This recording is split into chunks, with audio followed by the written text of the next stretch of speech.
Olá pessoal, estou de volta, professor Emerson, para trabalhar língua portuguesa com vocês da primeira série. Espero que todos vocês estejam bem. Claro que antes de nós iniciarmos a aula, vou lembrá-los que vocês precisam entrar no Class, fazer a atividade que ali está postada para você garantir a sua presença e também aumentar o seu conhecimento. Mas se você não tem acesso ao Class, está assistindo às nossas aulas pelo YouTube ou pela TV, peço que vocês entrem em contato com a sua escola para que você possa retirar as atividades que estão sendo disponibilizadas para vocês fazer as atividades em casa e depois retornar essas atividades para os professores poderem fazer a correção. Fazer as atividades é uma forma de você aprender ainda mais e se autoavaliar. Perceber se você está aprendendo mesmo o que está sendo transmitido pelas aulas e, na dúvida, procure o professor da sua escola. Ok? Falado isso, vamos para os nossos objetivos. Nós vamos relembrar as características do gênero editorial. Será que vocês lembram que nós trabalhamos já esse gênero editorial? Hoje nós vamos fazer a leitura de mais um gênero editorial e relembrar ali as características que esse texto possui. Ler um editorial de edição especial de uma revista. Então, o que nós vamos fazer hoje é a leitura de uma edição especial, certo? Compreender a posição do periódico frente ao tema, então pensar ali qual é a posição que essa revista tem frente àquele tema que será abordado e inferir o sentido de palavra ou expressão dentro do texto, compreender o que o autor, do texto quis ali transmitir naquele texto. Para a gente começar, nós temos o nosso quiz, que vocês já estão acostumados, e só para a gente relembrar esse gênero textual. Então, o editorial é assinado pelo, letra A, pelo leitor. Será que é o leitor que assina o editorial? Letra B, pelo repórter, aquela pessoa que faz a matéria. Letra C, pelo colunista, também a outra pessoa que faz a matéria. Ou será que é a letra D, o editor-chefe, a pessoa que manda ali na revista, na editoração da revista? Então, quem será que assina o editorial? Claro que vai ser o editor-chefe. Mas por que é claro, professor, que vai ser o editor-chefe? Porque se é a posição da revista com relação a um tema abordado ali da revista ou mesmo do jornal, porque o editorial também pode aparecer no jornal, então quem vai se responsabilizar é o editor-chefe, ele que se responsabiliza por essa opinião do periódico, ok? E o editorial é um gênero textual do meio jornalístico, então ele vai aparecer em revistas e jornais, que apresenta a opinião da instituição a respeito de determinado assunto. Neste caso de hoje, como nós vamos ver sobre uma revista que saiu ali numa edição especial, então é um assunto único da revista, certo? Mas pode ter o quê? Pode ter aquelas revistas ou mesmo o jornal que traz vários assuntos no mesmo dia ou na mesma revista, que ela seja semanal, por exemplo. Então, nós vamos ter ali um editorial falando do assunto principal. Sua composição é estruturada em introdução, desenvolvimento e conclusão. Essa composição vocês já estão super acostumados, Introdução, desenvolvimento e conclusão. Também ela é um convite ao leitor, uma introdução ao periódico. Então, assim, além de apresentar ali a ideia da revista sobre aquele tema, ela faz o quê? Um convite ao leitor. Ela apresenta aquilo que será tratado na revista. O que eu trouxe para vocês chama A Travessia das Letras. Um país sem livros. É impensável um mundo assim hoje em dia. Mas o Brasil, na sua infância, não possuía tipografia e muitos manuscritos do período colonial só sobreviveram graças ao esforço pessoal de seus autores. Nós vamos reler esse primeiro parágrafo, então é o primeiro parágrafo do editorial, e vamos responder qual ou quais hipóteses podemos levantar a respeito do tema do periódico. Será que só por esse primeiro parágrafo eu consigo perceber qual será o tema do periódico? Porque a gente vai lembrar que se ele é dividido em introdução, desenvolvimento e conclusão, esse primeiro parágrafo faz uma introdução. Por essa introdução, eu consigo perceber qual é o tema, levantar ali algumas hipóteses a respeito do tema? Vou dar um tempo para você reler o primeiro parágrafo, escrever aí no seu caderno a resposta e eu já volto.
Então, conseguiram aí imaginar, levantar algumas hipóteses a respeito do tema? Vamos reler o parágrafo?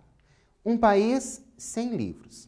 É impensável um mundo assim hoje em dia, mas o Brasil, na sua infância, não possuía tipografia e muitos manuscritos do período colonial só sobreviveram graças ao esforço pessoal de seus autores.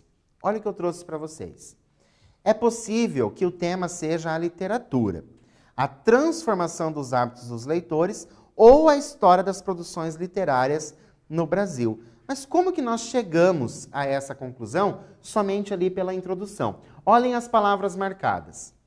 País, livros. Então, eu já tenho ali, que eu sei que vai falar de um país e sei também que vai falar de livros. Depois eu tenho Brasil. Qual é o país que eu vou falar? Do Brasil. Depois, período colonial. Período colonial me remete ao quê? À história. E depois eu tenho sobre autores. Então eu vou levantar as minhas hipóteses de tema a partir de algumas palavras-chaves, essas palavras-chaves que vão aparecer ali no meu texto, no caso ali, na minha introdução. Então é por isso que nós imaginamos que vai se falar de literatura. Por que vai falar de literatura? Porque aparece o livros. Transformação dos hábitos dos leitores. Por que essa transformação? Porque traz ali esse período colonial, ele se remete à história, ok? Continuando, um país sem livros. Pensando bem, já se cogita um mundo assim um dia. Tem gente afirmando que o formato impresso é uma realidade predestinada à extinção. Uma nova geração de escritores utilizava os recursos digitais para expressar, criar prosa, poesia ou microcontos no Twitter. Até os imortais da Academia Brasileira de Letras reconhecem o poder dos sites, blogs e comunidades online. E agora? Tem gente afirmando que o formato impresso é uma realidade predestinada à extinção. Nós vamos pensar ali nessa palavra que está em destaque, o afirmando. Na sua opinião, essa afirmação é possível? É possível, então, que está destinada à extinção? Se sim, ok. Se não, ok também. Mas o que você tem que fazer é argumentar. Por isso, você vai ter que escrever aí no seu caderno por que é ou não é possível. Um tempo para você fazer isso e eu já volto.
Então, vocês concordam ou não concordam com essa afirmação?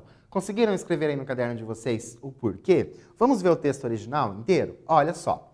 Tem gente afirmando que o formato impresso é uma realidade predestinada à extinção. Uma nova geração de escritores utilizava os recursos digitais para expressar, criar prosa, poesia ou microcontos. Até os imortais da Academia Brasileira de Letras reconhecem o poder dos sites, blogs e comunidades online. Então é isso que traz o texto. Mas será que tudo isso realmente vai fazer aí que os livros, esses livros impressos, será que eles desapareçam? Olha o que eu coloquei para vocês.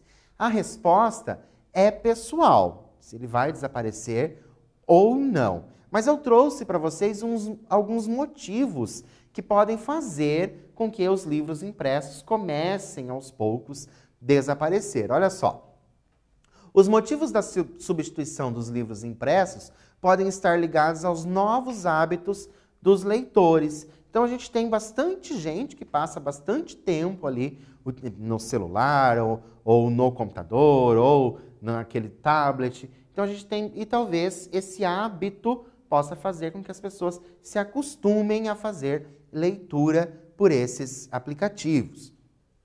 Então, nós temos plataformas que disponibilizam os livros, nós temos plataformas, algumas que são pagas para você fazer a leitura, mas nós também temos algumas plataformas que trazem o quê? Que trazem livros, certo? Trazem algumas obras e elas não são pagas. Então, tudo isso pode fazer com que as pessoas comecem a fazer a leitura ali online. E, claro, os preços atribuídos aos livros, que a gente sabe que os livros eles têm um custo alto. Continuando o nosso editorial. Se entre o Brasil do século XVI e o do novo milênio as plataformas literárias são completamente diferentes, os nossos grandes autores serão sempre os nossos grandes autores. Entra século e sai século, ou seja, indiferente até mesmo de qual plataforma será utilizada. É a eles e aos movimentos e inovações na escrita que lançaram, que é dedicado este terceiro volume. Lembra que a gente falou que era um editorial de uma revista de edição especial? Então é o terceiro volume da coleção Bravo, para entender. Os capítulos seguem uma ordem cronológica e trilham uma espécie de viagem pelas letras praticadas no Brasil. Lembrando que o periódico Bravo ele já não está mais em circulação. Continuando, Gregório de Matos, Machado de Assis, Álvares de Azevedo, Graciliano Ramos, Guimarães Rosa, Clarice Lispector, Rubem Fonseca e Bernardo Carvalho são radiografados em textos. Obras célebres como Grande Sertão Veredas e Bahia de Todos os Santos são interpretadas pelas lentes da fotógrafa Maureen Basiliati. E para amarrar ou não os destinos da literatura brasileira, o jornalista e escritor José Castelo dá sua contribuição num artigo instigante. Então, lembra quando nós pensamos no possível tema? Então a gente já sabe que realmente está falando de literatura, e não só da literatura, mas traçar, trilhar, como ele traz ali essa literatura, como isso aconteceu no Brasil. Convidamos você a embarcar neste especial, que assim como os livros, permanecem em formato impresso. Então quem escreveu é a editora, lembra? A editora-chefe, aqui a Patrícia J. E aqui a capa da revista para vocês, Especial Bravo para Entender, e aí a literatura brasileira. Então essa é a revista que vai trazer sobre literatura e o editorial que foi trazido na revista.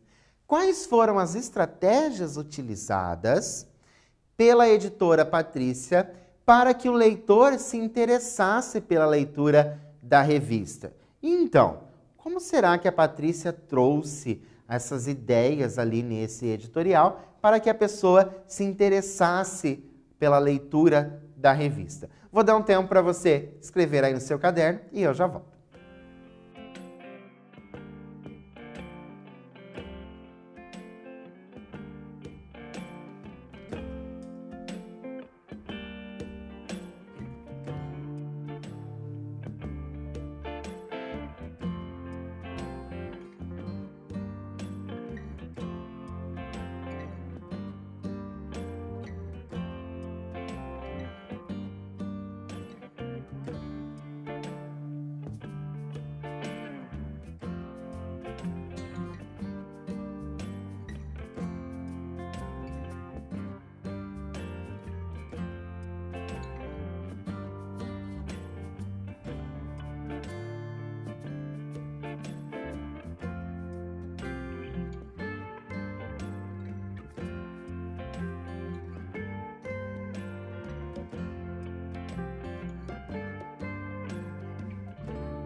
Então, conseguiram lembrar das estratégias utilizadas ali pela editora para fazer com que o leitor se interessasse pela leitura da revista? Olha o que eu trouxe para vocês. A editora apresentou uma reflexão a respeito de um país sem livros. Lembra que ela inicia dizendo um país sem livros? Então, quando você já olha ali um país sem livros, você automaticamente já reflete, já pensa sobre essa situação, aguçando a curiosidade do leitor. Porque quando ela diz um país sem livros, a gente não sabe exatamente do que ela está falando, mas a gente quer continuar fazendo a leitura ali daquele editorial para saber que país é esse que seria sem livros. Após, trouxe para o texto grandes nomes da literatura. Então ela apresentou ali nomes da literatura, Graciliano Ramos, Machado de Assis e assim por diante. Então ela traz esses nomes da literatura. E não revelou o que se tratava do artigo do jornalista e escritor José Castelo. Lembra que ela falou do artigo do José Castelo? Usando apenas o termo instigante. Olha só, para a gente relembrar, ela traz aqui, ó. E para amarrar ou não os destinos da literatura brasileira, o jornalista e escritor José Castelo dá sua contribuição num artigo instigante. Só que o que é esse instigante? Ela não dá muitos detalhes a respeito desse artigo. O que faz o quê? O que faz com que o leitor fique curioso, certo? Não somente pela revista, mas principalmente por esse artigo ali, que ele é instigante. Então, é essa a nossa resposta das estratégias que foram utilizadas. Ou seja, aguçar a curiosidade do leitor. Ela não revela tudo no início, ela vai deixando fazendo com que o leitor vá ficando cada vez mais curioso a respeito do que trata essa revista, essa edição especial da revista. Continuando, nós temos o título do editorial, A Travessia das Letras. A palavra em destaque pode ser substituída sem alteração de sentido. Então, a gente vai substituir, mas não pode alterar o sentido. Por letra A, mudança. Então, nós vamos pensar a mudança das letras. Letra B, transição, a transição das letras. Letra C, a alteração das letras. Ou letra D, a jornada das letras. Então, de acordo com o que nós lemos, qual será que se encaixa melhor? Qual palavra se encaixa melhor ali para que eu não altere o sentido? Trouxe para vocês como resposta a jornada. Então, a jornada das letras. Porque lembram que lá no texto ela vai contar um pouco dessa história das letras no Brasil, como se deu essa literatura no Brasil. Para a gente rever, o editorial possui como intenção preparar o leitor, então é uma preparação para o leitor. Não pode dar muitos detalhes, porque senão a pessoa acaba não fazendo a leitura do periódico completo. Então, somente prepara e também serve como um convite para o leitor, para que o leitor continue fazendo a leitura da revista. É importante destacar em um editorial a posição do periódico frente ao tema. E, afinal, qual era a posição nesse periódico ali, nesse editorial? Qual é a posição dessa revista? O que ela apresentou? Ela trouxe o quê? Que a leitura, que a literatura é importante para o Brasil e que, indiferente do que aconteça, os grandes escritores brasileiros continuarão sendo os grandes escritores. Trouxe para vocês conhecerem um site chamado revistaconexãoliteratura.com.br, que ele vai apresentar resenhas de livros, vai falar bastante sobre literatura e por ele você também consegue encontrar alguns textos ali que são gratuitos. E, claro, o domínio público.gov.br, que você encontra esses textos, principalmente desses grandes escritores ali, que são gratuitos, ok? Por hoje, eu fico por aqui, espero vocês na próxima aula e até lá!